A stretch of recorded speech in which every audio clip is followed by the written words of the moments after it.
सिमरिया।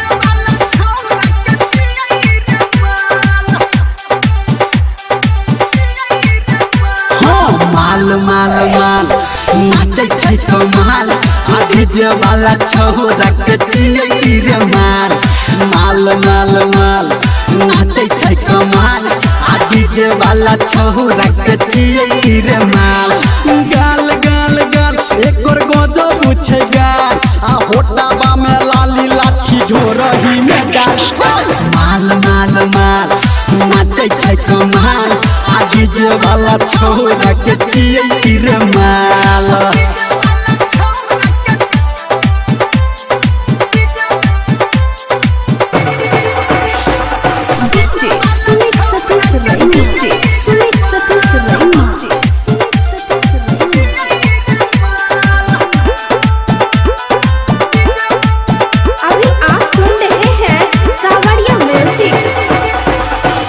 चल चल चकै छै पतली कोमरिया धीरे धीरे बढ़तै रे ट्रोली के गरिया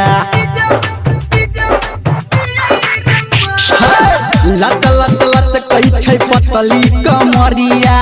धीरे धीरे बढ़तै रे ट्रोली के गरिया धीरे धीरे बढ़तै रे ट्रोली के गरिया सबके नजर छै रे छोरी पे टटका सबके नजर छै रे छोरी बेटा टका चोहलै छै जब ई नागिन के चाल माल माल माल नाचे छै कमाल आगे जे वाला छोरा के चियै रे माल माल माल माल नाचे छै कमाल आगे जे वाला छोरा के चियै रे माल।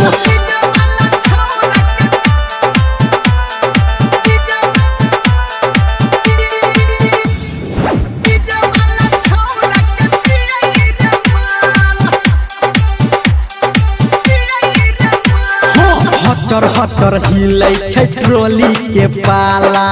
छोरा ऑपरेटर तक देतै भाला हटर हटर हिलै छै ट्रोली के पाला छोरा ऑपरेटर तक देतै भाला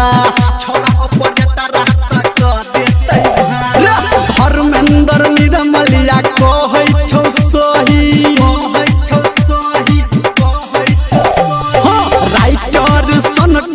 कहै छौ सही डीजे संजय गौतम से मिला के ताल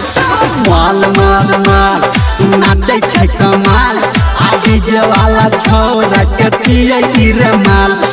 माल माल माल नाचे छै कमाल आगे जे वाला छोरा के चियै रे माल गाल गाल गाल एकर गजब छै गाल आ होटबा में लाली लाठी ढोरही में डाल माल माल माल नाचे छै कमाल आगे जे वाला छोरा के चियै रे माल केकरो दाबी नहीं चलतो।